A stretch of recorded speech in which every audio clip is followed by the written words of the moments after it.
เมยสุงค่ะเมื่อในเป็นวันที่1เดือนธันวาคมที่8ปี2026ได้ตอนได้เฮาค่ะมาถ่อมด้วยข่าวงาวมีกวนก่อนหนึ่งค่ะเอาเงินไว้ถึงตีตากแดดและย่ำฝนป้อยเฮาก็ได้มาอ่านตาหันถึงพี่น้องเฮาตอนได้ก็ได้เลยว่าเป็นตอนอบโอ้ในออนตั้งเปิ้นได้ก็เฮามาถ่อมด้วยข่าวงาวโหนในออนตั้งค่ะเมื่อวันที่31เดือนธันวาคมที่7ปี2026ในมีข่าวงาวออกมาว่า มีผู้ชายคนหนึ่งชื่อฮ้องว่านายชุยเป็นก้นแขอยู่ดีเว้งเหลียวหนิ่งเมืองแขเนี่ย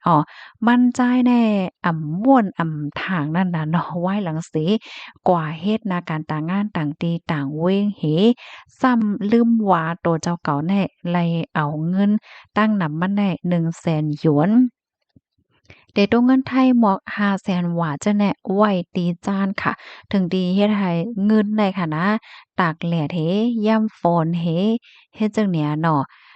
ต่อมันจ่ายเตโฮโตเนี่ยก็ข้าวย่ำในซัมปอผ่านพ้นกว่าหมอกครึ่งเลินจั่งไหนแย้วเพราะว่าป้องมาถึงดีขึ้นเนี่ยก็ทบหันว่าเงินหมางเจ้อเนี่ยย่ำนำค่ะหมางเจ้อก็ตากแลดติดจับกันไว้เป็นก้อนค่ะนะซาก็ซาถึงตีซัมปอจัง เอาผาดออกกันไล่จังได๋ค่ะนะเงินหมางหนึ่งและหมางหนึ่งให้ได้นั่นน่ะข้าวย่ำสืบมาเมื่อวันที่23เดือนธันวาคม7แน่นายฉุยเนี่ยก็หิมแนดเอาเงินเนี่ยกว่าตีป่านเย่เงินค่ะเพื่อกว่าย้อนแลกเงินคืนในกำในตั้งฝ่ายป่านเย่เงินเนี่ยก็เลยเอาเอ็นแห้งพอมีปนพ้อในม6ก็เข้ามาจอยกันเนาะ เจ้าหน้าที่ฝ่ายป่าเนี่ยก็ลาดว่าตาเต๋เอาเงินไรออกมาเอาเหมือนเจิ่งว่าเอาออกมาให้มันเป็นหมางขึ้นเนี่ยมันหยับได้หยับว่าก็เพราะว่าเงินแน่เนาะยำน้ำยอกอตากแหลดถึงที่มันแข็งมันเป็นก้อนมันจับกันเลยหนาเหย้าเลยนั่นน่ะเนาะตาเตขึ้นกีแหวก็กอกออกมาให้มันเป็นไว้เป็นบางเป็นบางนั่นแต่ก็มันจะเรียกว่ากึ่งกลางให้เฮ็ดไรกำเหลียวค่ะเนาะ หลายใจลอกลายหลายเจอหลายเมี่ยวเหี่ยวก็เฮ็ดเอาร้อยเฮ็ดจั่งใดค่ะนะแต่เลยว่าขยับไว้อยู่หนังเก่าได้ค่ะเนาะตั้งฝ่ายเจ้าหน้าที่6ก่อเนี่ยแหละใจเข้ายามหมอก2 วันจังไหนลูกกวนจังก้อยจ้างเอาเงินให้อ้อยเอาให้มันผาดกันเป็นหมางเป็นหมางในหั้นนะเสียก็เอาเงินแหน่ปันผู้จ่ายก็แหน่ไหลกว่าขึ้น28,000เฮงหยวนเนี่ยตกเงินไทยอยู่หมอก 400,000ไป10,000 หยวนเจ้าแนวค่ะมั่นใจก็เป็นอันยินจมน่ะยินจมถึงเจ้าหน้าที่ที่ปานแย่งเงินเป็นเต้เป็นวาเฮ็ดจั่งเนี้ยเนาะอันนี้ก็มันเฮ็ดให้เฮาคาฮู้หันว่าบางก้อนแน่เงินยาปอกกินว่าเงินเป็นนั้นเป็นในกว่าว่าจ้างคิดใจสางเฮาก็เอาก่อนแลกขึ้นที่ปานเนี่ยเพราะว่าเฮาคามาด้วยจังไหนๆมันจะเลยว่าแลกขึ้นเต็มๆโลดเนาะมันดังว่าเอากว่า500,000เนี่ยก็มันจะเลยว่าตั้งฝ่ายป่านเขาเพิ่นได้เอา500,000เนี่ยให้ก็ มาปั่นขึ้นกำเหลวนู้นแน่นะเพราะว่าเฮาคามาด้วยแน่ไล่ขึ้นแน่80,000ปลายแน่เนาะ พี่น้องเฮาค่ะ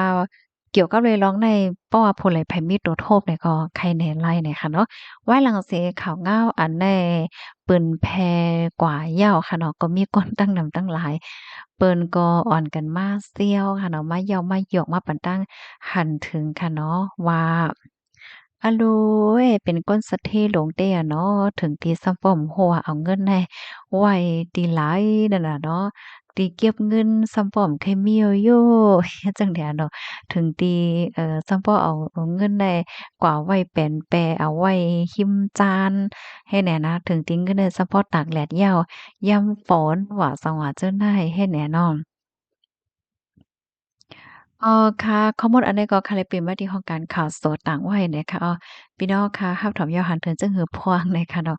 เงินตองแหน่บางก็มีนะคะเนาะมีแต่มีว่าจังเนี้ยนะมันเจ้าก็ตัดได้หาเงินมาเร่งตองเร่งนะเฮาต่อเฮิรนกว่ากูวันๆก็ง่ายเฮ็ดจังเนี้ยเนาะค่ะในตอนนี้ก็มีจังหนังไหนเนาะกับในค่ะเฮาเนี่ยก็ได้มาอ่านตั้งหันถึงพี่น้องเฮายอค่ะถ่อมกันอยู่ที่แลตั้งไหลพวง ต้องตักกันบ้านไรเนี่ยค่ะเนาะจ่องและยินเสียงลีจังเลี้ยงคาหือและจังไหนค่ะเนาะฮับถอมปันแห้งอยู่ตาเซค่ะเอาเคิงแข่ยื้ออ่ำสางถกซ้ำขึ้นเตอโคกแขคาหือว่ะนั่นยอคาเตอใส่เฮิรนตึกคอมบานีแขในค่ะว่าได้นะ อันนี้ก็หลีปักตาด้วยค่ะเนาะว่าเดสืบเป็นเฮือกว่าเฮ็ดจังไหนเนาะอิหร่านยอมย้อนมีแขปันแห้งนั่นยาวนะค่ะมาเทียงค่ะก็ส่งข่าวในให้อยู่ลีกินหวานรอดเพศเสกำคาว่ะค่ะยินจมค่ะมาเทียงตั้งหันถึงอันหนึงค่ะถอมปันแห้งอยู่ตาเสค่ะแลใจถอมข่าวนะคะเนาะลีเด้ค่ะเฮาค่ะเด่นเลยคู่ว่ามื้อนี้นะมีข่าวเงาหลากหลายนำมื้อนี้มีข่าวเงานำค่ะนะพี่น้องเฮาค่ะกะมาเนี่ยก็ได้เอามาต่างปันก็เป็นตอนเป็นตอนเฮ็ดจั่งแนวเนาะ ตกตากันบ้านไรค่ะถ่อมกันอยู่ดินไรตั้งไรพองเนี่ยค่ะเนาะจ่องไรเงินเสียงเหลือแจ้งแลงยอก็เข้าคิวในบางทีบางตั้งก็มีฝนตกค่ะนะ วันเว้งที่อันพี่น้องเฮาค่ะอยู่นั่นค่ะโลจ่องมีฝนหือไหนค่ะเนาะพอเฮามาต้วยเที่ยงเงาไล่กลกาตั้งขายก็มันหางไทยกับกินไว้เนาะข้าวคิวในตาได้ต่อก็ต่อมาก็ง่ายเฮ็ดจังเนี้ยเนาะมาแทงทหารถึงอันหนึงค่ะฝนแต่คำว่าต่อในเหิดเสปอกป้าล่มหนังกวานคาทุ่งเสียงเลี้ยงเนี่ยเนาะค่ะเรียกเลยว่ากามลีนะเพราะว่าเฮาค่ะมาด้วยเมืองเฮาแน่ ที่สภาวะเนี่ยมันบ่แฮ้งกะคือสอนว่ากามหลีเนี่ยค่ะเนาะเพราะว่าเฮาคามาด้วยในโลกลมฟ้าโลงในค่ะเนาะตีหนึ่งและตีหนึ่งก็มันก็เหมือนกันค่ะนะบางเปิ้นตีซ้ำขึ้นใหญ่ไม่สูงมักมีหลีเป็นปัญหาปฏิฆาตในเมืองก็มีกวยกะว่าสัมยาเพศสภาวะเนี่ยเมื่อว่าในค่ะถ่อมแม่นเปิ้นรัดเกี่ยวกับไว้ร้องในนะเหมือนจังหนังที่ในเมืองโฮมตุ่มเฮาซ้ำไหนติเลยว่าไลมาวันเมืองในมันหลีค่ะเนาะโคแฮโคตื้นสภาวะใน หนมีหนำมีจี้เนี่ยค่ะก้อยกะว่าซัมมีปัญหาปฏิฆาตระหว่างก้นอันอยู่ซังเซาในเมืองค่ะเนาะมันก็มีปัญหาปฏิฆาตกันเห็นไหมคะว่าตีหนึ่งเลยตีหนึ่งมันก็มีปัญหาปฏิฆาตอยู่ห้างไผห้างมันลองหนึ่งก็ลองหนึ่งเนี่ยเปิ้นว่าเฮ็ดจังนั้นเนี่ยค่ะว่ารับถอมปัญหาอยู่ตาเสค่ะสอนเจ้าหนังว่ามีปัญหาปฏิฆาตอ้อมล้อมพร้อมกันได้โลมันเด็กขึ้นใหญ่ไม่สูงตานเฮือค่ะเนาะจังว่านั้นค่ะพี่น้องเฮาค่ะว่าเนาะ ทอมอยู่ค่ะค่ะยินหลินจมค่ะดีรับถอมปันแอนปันแห้งมื้อใดมีก้นตอนโหใจมานำว้อยเนี่ยค่ะเนาะไว้ซุงค่าเฮาค่าแต่ฮู้ค่าแผ่นลินไหวปีในฮู้ยินเสปอกป้อฮู้กอฮู้อันไซมหอมปืนเผาในกล้วยคาเนี่ยเนาะวันนั้นค่ะเนาะค่ะก็นั่นน่ะสอนว่ากามลีค่ะเนาะเมืองเฮาในเพราะว่าแผ่นดินไหวเนี่ยก็มันเดี๋ยวไหวอีดๆเฮ็ดจั่งใดก็เนาะมันไหวแห้งๆเฮ็ดไหนค่ะเนาะก็สอนว่ากามลีค่ะมาแทงทหารถึงอันหนึ่ง ติวเว้งหมู่เจในเกี่ยวเลยรองโครงการจับเขียนนั่นเป็นต่างโตจุ้มซึกมานและจุ้มปิดดุจิตเขาโคมพร้อมกันเสเปิดเผยไว้ซ้ำป้อเต็มวานเต็มเว้งอยู่ค่ะมีซึกมันเขาป้ากองเจมือเสห่มล้มไว้วันนั้นค่ะเนาะยินเจ้าเมียนำคณะตีเพิ่มเทียมข้อมูลมาหน่อยค่ะเนาะสายงานก็ไล่แต่สึกเป็นหือในเฮาค่ะก็ไปด้วยกว่าเที่ยงเฮ็ดจังได๋อะค่ะอ้อ มาแทงคาแขได้เขาอยู่ที่ไหลกอเหย้าตื้นมีรองแหย่งแงซ้ำหันสุนโตป้าเนี่ยว่าค่ะต้องตากันบ้านไรค่ะมื้อเหลียวในข่าวเงาเกี่ยวกับไปลองปิดลองแขก็มาแฮ้งค่ะเกี่ยวกับเลยลองฟิงว่าสังว่าจังแหนเนาะอ้อไว้ซุงกังในถ่อมข่าวอยู่ตัดสิค่ะค่ะมาแทงคาไทยแลตั้ง ไทยและตั้งมานน่ะค่ะไทยและตั้งมานเหมือนกันก้วยเหย้าค่ะต้วยกว่าต้วยมาวันนั้นเนาะค่ะยินจมค่ะที่เพิ่มแถมข้อมูลมาเนาะรับถอมปันแห้งอยู่เงาลายแห่งการแว่นเหมือนในแลบอยู่แลบหลีไม่ใจไว้เนาะแม่เนาะเพราะว่าเฮาค้ามาด้วยข่าวด้วยเงาหน่อยแน่จึงหนังหันนั่นเนาะว่าค่ะนะ ข่าวเงาที่อันออกมาเยี่ยก็อันเปิ้นมาปันตั้งหันถึงว่าจังได๋บางก้อนในกว่าวัดก็เกี่ยวงบปลอมแค่ฮัดเหี่ยวเลยเขานะเข้าคิวมื้อเหลียวแน่อะเนาะภาพถอมฟันแห้งอยู่ค่ะว่ามีจอดมีเจเด้เนาะว่าใจยอค่ะเมืองก้นหลงในเด้มันก็มีจอดมีเจนะแหน่เนาะ ครับถอมปันแห้งโยว่ายินโจมเยี่ยวค่ะว่าค่ะยินโจมเหมือนกันค่ะโย้ยดิเว้งตั้งย่านเสถอมค่ะอยู่กวนค่ะไหนเนาะค่ะยินโจมติดตรงตักมาค่ะมาเที่ยงค่ะเป็น FC อ่านั่นเสียหลายมองใจจ้วมแต่ค่ะทางแต่ละยินข่าวร้ายจังไหนว่า อันนี้ก็เป็นตาหันถึงมากค่ะเนาะที่ยูทูบเบอร์ไทยก่อนหนึ่งหันกว่าเป็นตั้งนอกเมืองค่ะเนาะที่เมืองจอร์เจียในนั้นค่ะนะอันนี้ก็มองใจจ้อมเนี่ยค่ะมาเทียงคาเหมือนสงค่าสายหมอหอมอยู่ตั้งเมืองง้อหาบถมอยู่กูวันค่ะปันแห้งอยู่กูวันค่ะเนี่ยเนาะค่ะยินจมค่ะมาแทงตาหันถึงอันหนึงค่ะเมืองใต้เฮาใน ตั้งเจ้าคือป้อโฮมกันไว้อยู่ยาวใต้เฮาอ่ำไปแจกแพเจ้าคือมีเหมือนกันอยู่ยาวค่ะเจ้าคือกว่าย้อนเมืองตีมานนั่นมานซ้ำติเฮ็ดหือเอาเมืองมานปันเจ้าคือตั้งใต้บ่เป็นเมือง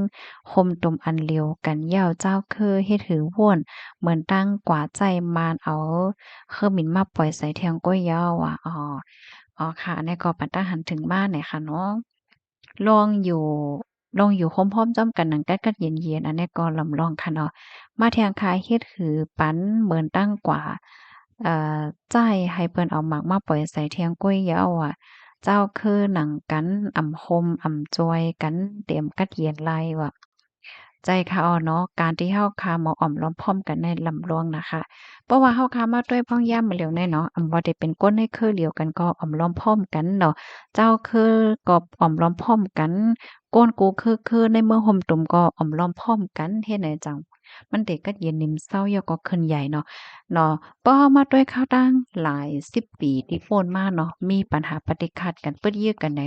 มันก็แก่ลินไลค่ะเนาะมันก็ซุกซากให้ไหน คางินผู้ใหญ่ก้นหลวงเขาละลายก็ได้เป็นก็ว่าอบโอ้กันเอาไล่งำเย็นให้อบโอ้กันแน่ค่ะมันเตหลีเยาก็มันเตแลมตุ้มเต้อเฮ็ดให้นั่นน่ะเนาะเมซุงค่าทอมคาโยตาเซค่ะเนี่ยเนาะอ๋อค่ะแดนพองก็ได้ลาดป้อตานอันแน่กำอ่านแห่งกำค่ะเนาะ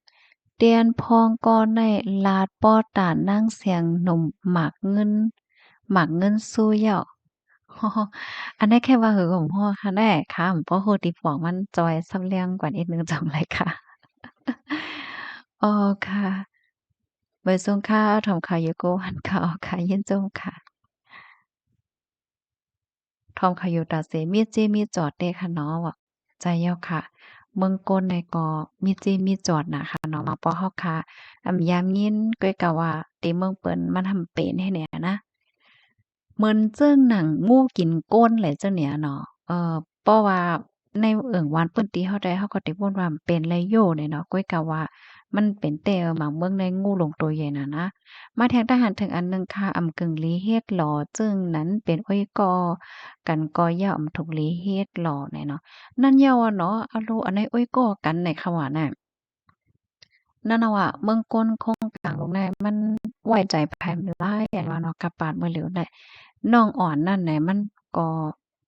เตึกคึกเนาะเตึกคึกป้ายโตก้อยเหมือนกาเตึกคึกป้ายใจป้ายยกตาอานาการมื้อนาเที่ยงเฮ็ดจั่งเนี่ยเนาะก็นะว่าฮักโตฮักใจลุ่มลาด้วยถึงตัวเจ้าเก่าหั้งไผมันเนาะมืออำไปเป็นเนี่ยเนาะก็เฮ็ดกังว่าจังว่าเฮ็ดจั่งไหนไรเพราะว่า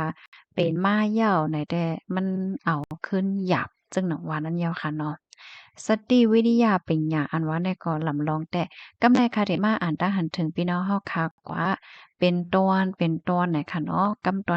นไหนค่ะเตมาอ่านตั้งหันถึงวันที่วันที่30เนาะอ๋อค่ะมาอ่านตั้งหันถึงอันพี่น้องเฮาค่ะตรงตักมาคลิปวิดีโออันเฮาค่ะเลยเปิ้นแพร่กว่าในวันที่30ไหนอ้อ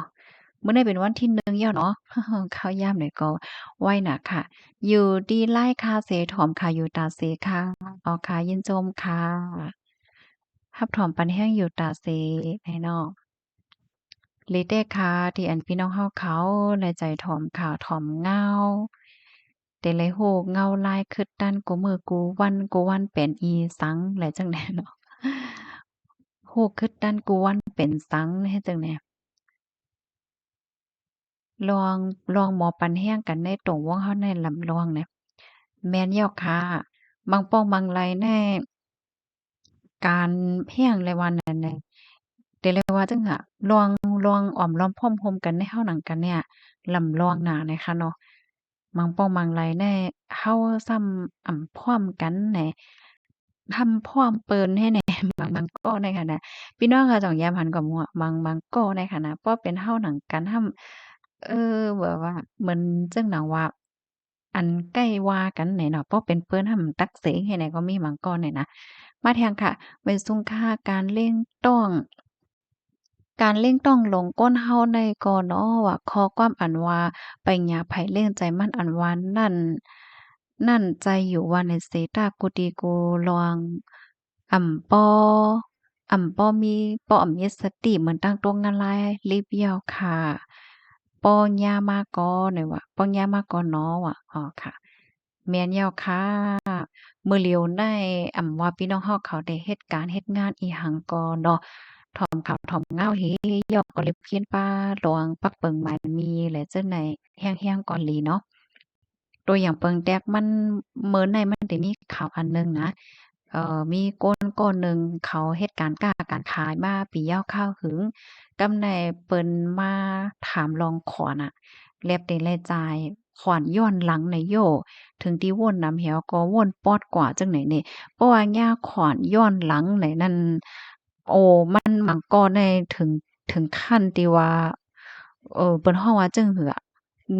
เติดตุ้มเติดใจแห้งหนานั้นขนาดมันซิงนำนะเขาเลยเป็นโหนล้านมันเห็นได้ว่าน่ะกำมันแต่มีรองตั้งไล่โหย่อยแย่มันเอาขาวงาโหในค่ะนะอันแค่ละแต่ก็พี่น้องแห่งการยานเมืองเฮาอันพี่น้องที่เป็นแห่งการเนาะที่อันเหตุการณ์กล้าๆขายๆจังไหนนะกล้าขายห้าอันนั้นก็ขายของออนไลน์ห้า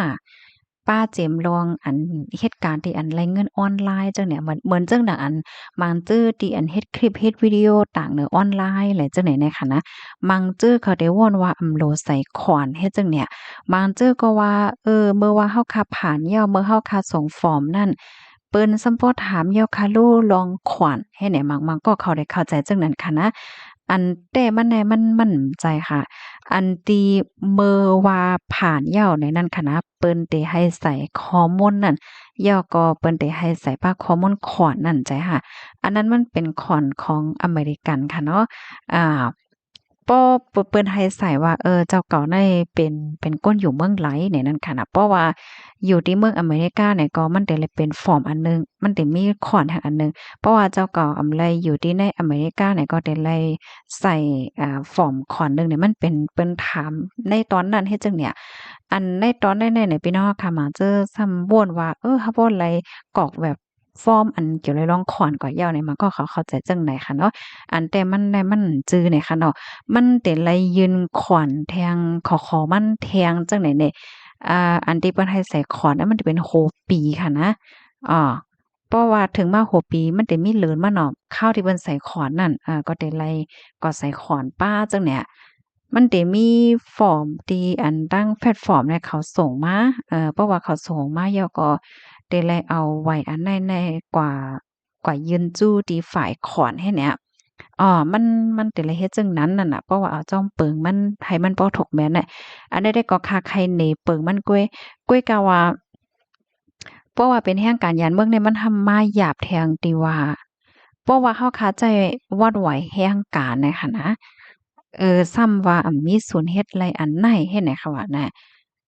อันใดๆก็ใจเลยว่าหลอกเงินให้พี่น้องเฮาโกเนาะก้วยกะว่าให้ไลคู่กันไว้ก้วย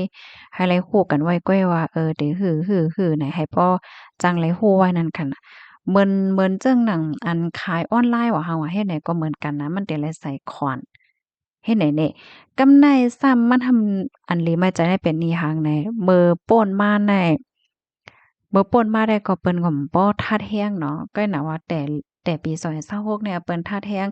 แล้วเปิ้นทำโคมือกันดั้งฝ่ายเย่เงินเฮ็ดไหนแหน่ฝ่ายปานฝ่ายเย่เงินเฮ็ดแหนอืมเพราะว่าเงินเข้านำยอดไหนฝ่ายปานเนี่ยเปิ้นอาจจะเปิ้นจั่งส่งข้อมูลกับจุฝ่ายคอน เพราะว่าฝ่ายขอนได้รับข้อมูลอยู่ในฝ่ายขอนในเปิ้นได้ร้องกว่าครบ เพราะว่าเปิ้นฮ้องกระทบย้อนไหนจึงเปิ้นก็ได้รัดว่าแฮ้งซุ่มใส่ความซังซิไหนเปิ้นก็เลยถามนั่นน่ะเนาะบางก็ในย่าย้อนหลังเนี่ยมันจังข่าวมื้อในออกมาค่ะนะย่าย้อนหลังเนี่ยเป็นโหนล้านมันไหนว่นดำหนาให้ก็ถึงติป้อวนปอดนะอันลาดจังไหนได้ก็แค่พี่น้องเฮาเขาไว้นักลองขวัญจังไหนป้าพองเนี่ยนะอันขวัญแน่เพราะว่าเงินเนี่ยค่ะนะหับเห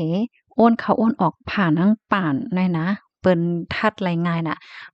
มันใครจังแหลนแล้วอะเพราะว่ามันผ่านทางป่านค่ะนะย้อนว่ามันมีเรกคอร์ดไว้เปิ้นเจิงว่าเอ่อป่านอันใดแน่ร้อยออกหลายปอกเงินเข้าหลายปอกแค่ไหนเปิ้นเก็บไว้ข้อมูลมันเก็บไว้ข้อมูลหมดนั่นน่ะเนาะเนี่ยก็มาอบโอ้มาไขในการในค่ะเนาะพี่น้องเฮาค่ะบางก็แต่งย่าอยู่ยาวอะด้วยไหนมันเจิงว่าป่านได้เป็นนั้นเป็นนายว่าซังซิงเฮ็ดไหนเนาะ มาแทงคาไม่สุงคาปีสายหมอกหอมไม่สุงคามีสายหมอกหอมกล้วยลูกเจ้าขาวเจ้าป้อหาข่าวใหม่จึงสายหมอกหอมลูกเจ้าสีกูก็ค่ะลีโกหนาเนาะอันตู้อันปลอมนะให้ก็มังปอกถ่อมอันเขาเกี่ยวหญ้าว่ากำเทียมป้ายอยู่หลีจังได๋เข้ากันคอกเงินเฮาสิซื้อกินก็ว่าใครอยู่หลี สั่งซ้ำย่าอันปลอมไหนซ้ำเดียมอยู่ลีเที่ยงก่อนเงินก่อเสียงป้ายอยู่ลีก่ออำเข้มลีโกเต้เป็นย้อนรอบ5ก้นเฮาเย้าเนี่ยแม่นอลีโกเต้ว่าแฮ้งเนี่ย ป้าเจิมโตค่ะเนาะมาเจิงใกล้ๆนี่พี่น้องค่ะเนี่ยอะโลยป้อค่ะถอมเปิ้นให้เปิ้นหมดร้านน่ะลูกเนาะกินจังได๋ค่ะได้เฮ็ดให้เกียมของค่ะได้เฮ็ดให้ผิวขาวค่ะได้เฮ็ดให้เนื้อหนังใสค่ะได้เฮ็ดให้เอ่อหน้าเข้มค่ะหน้าผาหน้าสิวหายค่ะอีฉังชิงก็หมอเปิ้นก็หมอร้านน่ะค่ะเนาะพี่น้องเนาะเฮาก็หยุ่มแต่จังเนี่ย ด้วยเหรออันที่เปิ้นทัดยาในหั้นน่ะเคิงใจโคตรหมางอันแน่ด้วยตั้งดอกมันได้มันเป็นมิกหมายอันแต่อะก้อยกะว่าเขากว่าเอามิกหมายเปิ้นมาจ่ายตั้งในมันส่ำจือจังเนี่ยเปิ้นฮ้อของตู้ของปลอมจังเนี่ยเนาะอะโลลีโกน่ะอันข้าวใส่หมอหอมแหน่ข้าแต่อันค่ายามโตโทบได้ก็จึงค่าไข่ในพี่น้องค่ะเนาะ สับสับเปียเย่อก็อันต้านนาอันต้านนาคิมต้านนาจังไหนนะก็ใจอยู่มันก็ป่นมาหึงเอาในขาเฮาก็ไข่โกให้เฮาก็ขาเฮาไข่ย้อนแนะนำพี่น้องเฮาค่ะนะ อันแต่มันค่ะเนาะเพราะว่าเฮาคาแค่ผิวเฮาคาหังหลีเนาะผิวเนื้อผิวหนังเฮาเข้มในหนึ่งแน่เฮาคาใกล้ๆกินปานน้ำหนึ่งวันได้กินม็อก7-8ก๊อก5จังเนี้ยเนาะย่อก็กินปานหมากไหม้นะกินปานหมากโมงว่ากินปานหมากจอกว่าอันเต้ๆมันอันที่เปิ้นว่าเนี่ยเป็นวิตามินซีค่ะเด้ได้ผิวหังหลีค่ะเนี่ยเต้ๆมันเหี่ยวไหนวิตามินซีเนี่ยมันก็ลุกมาที่หมากไหม้อันที่เฮาคากินหมากไหม้นั่นอันนั้นเฮาคาแค่นไรวิตามินซี อันเข้มอันเจียดอันหลีมันลูกกว่าแนวค่ะนะหมักกาจังเนี่ยเนาะหมักแก้งเรียกว่าหมักส้มว่าจังเนี่ยค่ะแล้วก็เพราะว่าเฮาคาอันแค่ให้ต้องเฮาคากว่าหลีเนี่ยมันก็จะมีผักอาหาระกินปันผักน้ำๆไหนต้องเฮาคาก่อมปิกเฮาคามาว่นด้วยเหรอเมอปานเมอกะปอกปมหมอนนายาพอเฒ่าไม่แก่เฮาเนาะเพิ่นก็กินสภาวะจังนั้นแหน่ตัวคิงเพิ่นก็เล่าดอกจังว่านั้นหั้น แล้วก็ป้ายอยู่หลีเปิ้นก็เคี่ยวนำบ่เป็นหางให้เนี่ยการที่เฮาคาไหวปอกแสใจป้ายอยู่หลีเฮาจั่งใดก็มันหลีค่ะนะแล้วก็คัดใจเฮ็ดกินข้าวผักฮั่งก้วยเนี่ยอันนี้ก็จอยไลค่ะย้อนว่าเฮาแค่ล้างเฮาจังล้างให้มันหมดใสเนาะผักแล้วจั่งใดนะล้างเจน้ำไว้ให้ล้างให้มันหมดใสแหนม เฮาค่ะร่มราด้วยถึงป้าอยู่หลีเฮาค่ะจั่งไหนก็มันเต็เฮ็ดให้เฮาค่ะอยู่หลีกินหวานอายุยืนยาวผิวหนังเฮาก็หังหลีมาอยู่ยาวเนี่ยค่ะโดยที่ตาโหลเลยเซงเงินแหน่เนาะมาเที่ยงทางหันถึงอันหนึ่งค่ะเพราะว่าเตให้เจ้าเพี้ยนหายแต่โหลมีซึกหลายหมู่หลายจุ้มโป้เจ้าคือย้อนเมืองตีมานก่อให้มารเขาเอาเมืองมารนั่นปันได้กะชิอยู่ว่านั้นค่ะเนาะตั้งหันถึงเลยค่ะเนาะค่ะต้องตัดกันว่าไรค่ะในตอนอบโอ้ในได้เฮาค่ะก็อบโอ้กันกูลองลวงค่ะเนาะอบมาจึงหือไหนก็ค่ะเฮาก็ได้อ่านกว่าจึงนั้นไหนค่ะเนาะป้อหลีก็เอาป้อเมาก็แปดในค่ะนะในตอนอบโอ้ได้แหละ มาแทงตั้งหันถึงอันหนึ่งค่ะเมืองก้นในอะมีอีสังที่มันกึ้มว่ะไม่ซุงค่าหึงยาวอำไลข้าวถ่อมข่าวเง้าในขอบใจและยินข่าวกูลองค่ะจัดปานเป็นก้นเฮาในข้าวยามปากปีเมืองฝ่ายใดในก้นหนึ่งก่อในเป็นลายจัดลายปานโรยใจขาดกุ้ยเหย้าคาเนาะถ่อมข่าวก้นฮอเฮอมินเลยอยู่กินไต้โขนั่นมันจ่ายป้อเป็นสองจาดเหย้าหนาเมอมินกว่ามินบ้านเหนือฟ้าก็มียามแลซ้ำเลยมาอยู่กินนอนไต้โขไหนนั่นวนยินถึงคอสั่งสอนพุทธาเจ้าอันว่ากูลองมิสังมันกึมในแม่นาเนาะว่ะใจเด็กเขาเมืองก้นลงในมีอีสังติมันกึมเมื่อเฮาคาอยู่ลีกินหวานบักมีหลีเป็นไหนก็เฮาก็กึ่งหลีคัดใจสร้างปรมีนำค่ะเนาะพี่น้องเฮาค่ะจ่องฟังหันแม่นก่อมหัวนะก้นหมังก้อได้เปิ้นเป็นก้นมักมีไหนเปิ้นก็มีตาเสย้อนก็เปิ้ว่าบางก้อในเปิ้นมีเหย้าในเปิ้นก็มีน้ำใจหลีมีเมตตากรุณาจ้อยเถียมว่าสังว่าเฮ็ดตั้งหลีนั่นน่ะเนาะเฮาว่าเนาะมีฟิงยามตีหลีเนี่ยเพิ่นก็มีเหย้ามีแทงภาวาจัดปานก็อยู่เกี่ยวมนอยู่ตาเสจังไหนก้อยก็ว่าหมังก้อแน่มีกำเดียวก้อยก็ขึ้นผ่านขึ้นจังเนี่ยเนาะเหมือนจังหนังหมังก้อ อันมีชื่อเสียงว่าอำนั้นก็มีจัดปานดีหลีว่าจังไหนก็กำเหลียวก้อยก็ไฮไลต์กว่าขึ้นเฮ็ดจังไหนก็มีก้อยหน้ามังก็ซ้ำหึงเป็นหลายปีก็หายเฮ็ดจังไหนก็มีเนี่ยค่ะเนาะกำนั้นแหละล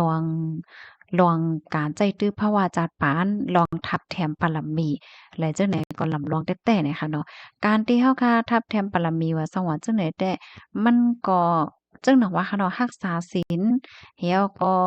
เฮ็ดผิดปักเปิงเฮ็ดผิดศีลว่าซังว่าจังไดมันก็เป็นฟิงตื้อกำลีปอดอนตอนหนึ่งเฮ็ดจังแหนเนาะมาทางทหารถึงอันหนึ่งข่าวเหมยสุงค่ะเพราะเฮามาด้วยข่าวมารแลไทยไทยแลมารไทยไลเตเฮ็ดสังกร อาล่ามานไหวปานสืบปานปอเฮามาด้วยเขา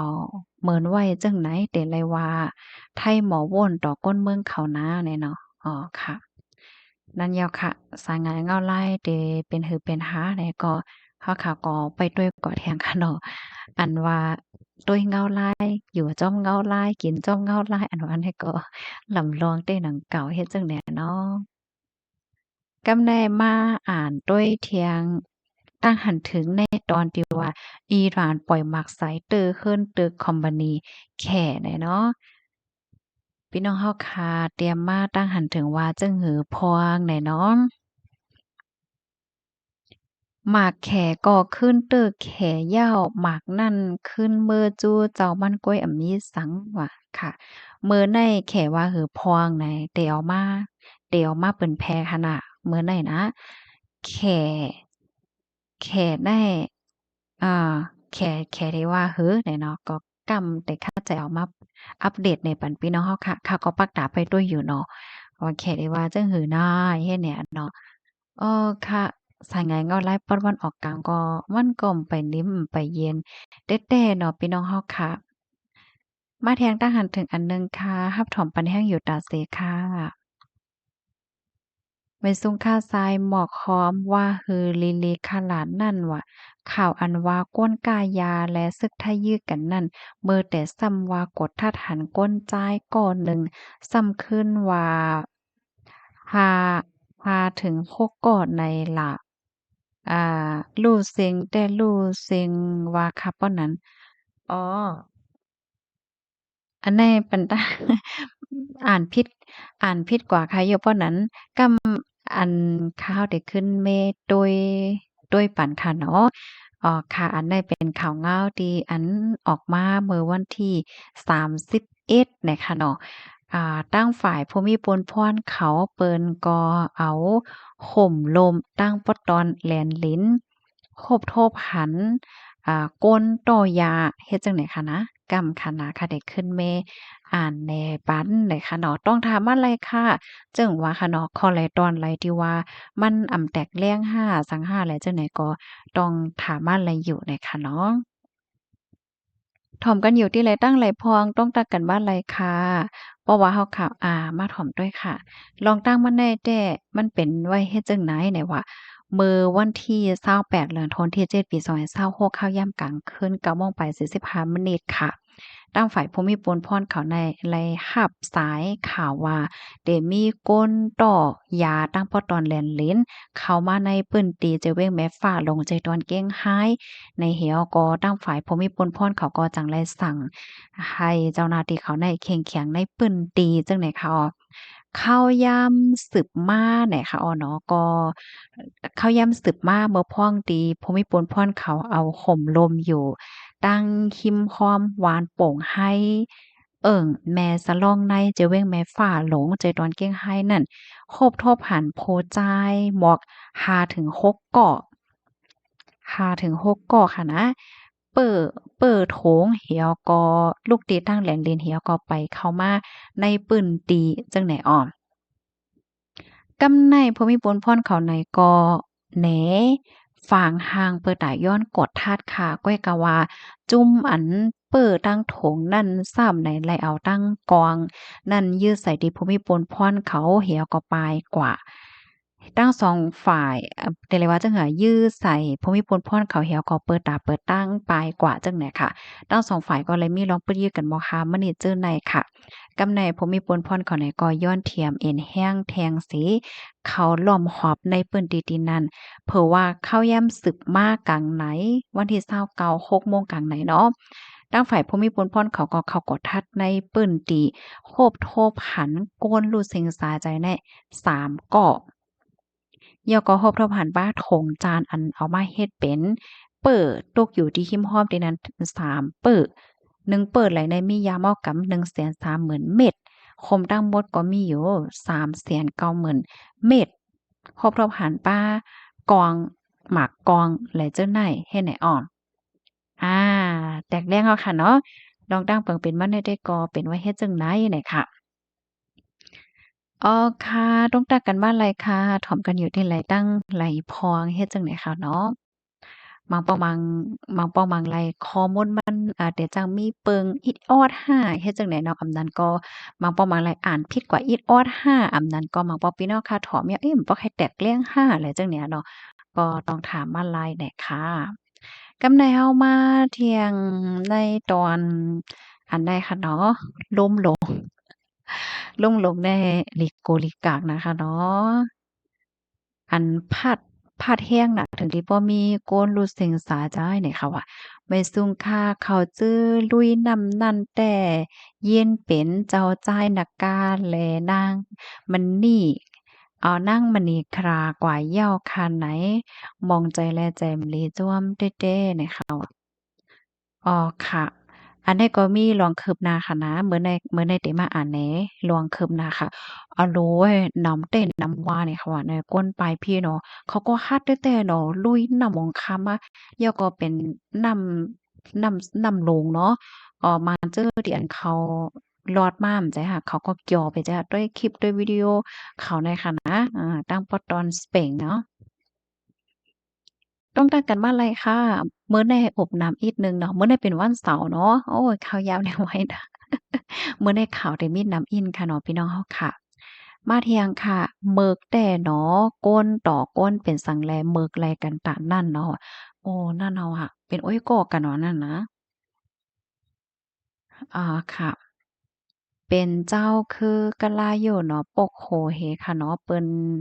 เปิ้นโถไถฮังแลห้าต่อเปิ้นโหลไถฮังแลห้าต่อเลยเนาะเป็นป้อมาต้วยแต่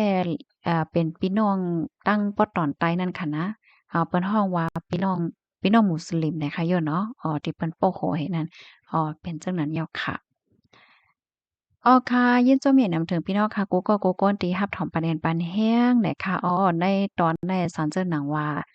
ข้อความอันไหลที่ว่ามันตกคงตกหายคำไรอ่านแม่นยาไหลเจ้าแหน่เนาะก็ย้อนน้อมค่ะยินจมกูก็ที่รับถ่อมปานแห้งค่ะ ก็หลีเด็ดๆค่ะเนาะที่พี่น้องค่ะไว้ข้าวยามเห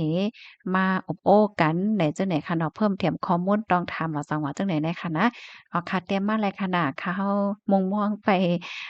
รับตอนแล้วก็ไปอ่านตั้งหั้นถึงพี่น้องเฮาค่ะอยู่เลยค่ะอีสมปก็ค่ะเอาเหมยสุงค่ะ